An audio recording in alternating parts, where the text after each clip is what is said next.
Hi, and welcome to the monthly outlook presented by Centrum.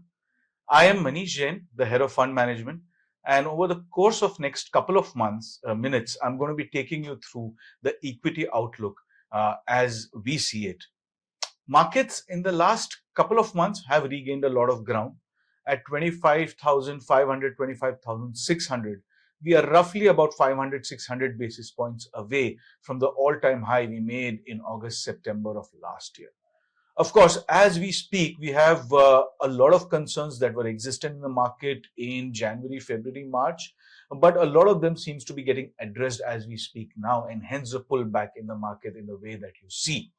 The first and foremost, inflation footprint continues to be on a downward trajectory. We are at a multi-year low, and this has prompted the RBI to adopt a very, very pro-growth stance, cutting rates cumulatively by almost 100 basis points in the last 3 meets. And they have surprised the market not just with a rate cut, but also with a CRR cut and also a massive amount of liquidity injection into the system.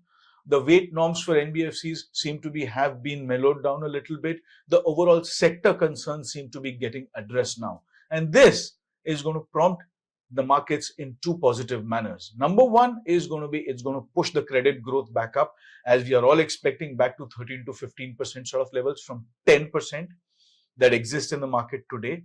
And second is that it's going to give a lot of impetus to consumption, especially discretionary consumption, especially leverage consumption for sectors like auto, for sectors like real estate, for sectors like travel tourism, for sectors like, for example, electronics manufacturing, brown goods, white goods consumption. And that's essentially going to be great from a market earnings growth perspective. So it does tend to have a spiraling down sort of an impact. This year, the markets have closed at around 6-7% earnings growth. We are expecting a very sharp V-shaped recovery in earnings growth from the markets. We are expecting close to 12% earnings growth next year, which is primarily going to be led by banks. I think the sector is kind of bottoming out over here where you are. And if you put things into perspective, in absolute terms, at 21x, the valuations may seem a little expensive, but the fact of the matter is that when you are looking at sustainable 12 to 13% sort of earnings growth for the next couple of years, that combined with 15 to 16% sort of ROE that is existent in the market, I think the long-term average valuation multiple where we are trading today is a great place to be in. Markets are not exorbitantly expensive. They are not trading at peak cycle valuations of 20, 23, 24 times much the way they have existed in the past. So there is still a lot of money to be made out of equity markets in India. In a base case scenario, you should expect at least double-digit returns going forward. As far as the global geopolitical situation is concerned, the India-Pakistan situation, the Israel-Iran situation, that seems to be well settled at this moment as we are speaking.